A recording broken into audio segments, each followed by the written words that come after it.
Hi friends, welcome to my channel. ನೋಡಿ, ಇದು ಹೆಸರು ಕಾಳು ಸ್ವೀಟ್ ಬೋಂಡ ಮಾಡ್ತಾಯಿದ್ದೀನಿ. ಹೆಸರು ಕಾಳನ್ನ ಫಸ್ಟು 5 ಅವರ್ ನೆನೆಸಿ ಇದನ್ನು ಬೇಯಿಸ್ಕೊಬೇಕು. 2 ವಿಷಲ್ ಮಿಕ್ಸಿಗೆ ಹಾಕಿ ಗ್ರೈಂಡ್ ಮಾಡ್ಕೊಳ್ಳಿ. ತರ್ತರಿಯಾಗಿ ಮಿಕ್ಸಿ ಮಾಡ್ಕೊಂಡ್ರೂ ಚೆನ್ನಾಗಿರುತ್ತೆ. ನಾನು ಫುಲ್ಲು ನೈಸಾಗಿ ಮಾಡ್ಕೊಂಡಿದ್ದೀನಿ. ಆಮೇಲೆ ಅರ್ಧ ಗ್ಲಾಸಷ್ಟು, ಸ್ವಲ್ಪ ಚಿಕ್ಕ ಲೋಟದಲ್ಲಿ ಅರ್ಧ ಗ್ಲಾಸಷ್ಟು ನೀರು ಹಾಕಿ ಬೆಲ್ಲನ ಪಾಕ ಮಾಡ್ಕೊಬೇಕು.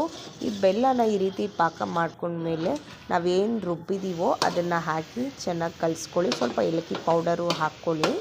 ಈ ಥರ ಕಲಿಸ್ಕೊಂಡು ಇದಾದಮೇಲೆ ರೌಂಡ್ ಶೇಪಲ್ಲಿ ಮುದ್ದೆ ಮಾಡಿ ಪಕ್ಕದಲ್ಲಿ ಇಟ್ಕೊಂಡು ಈ ಥರ ಮಾಡಿ ಇಟ್ಕೊಬೇಕು.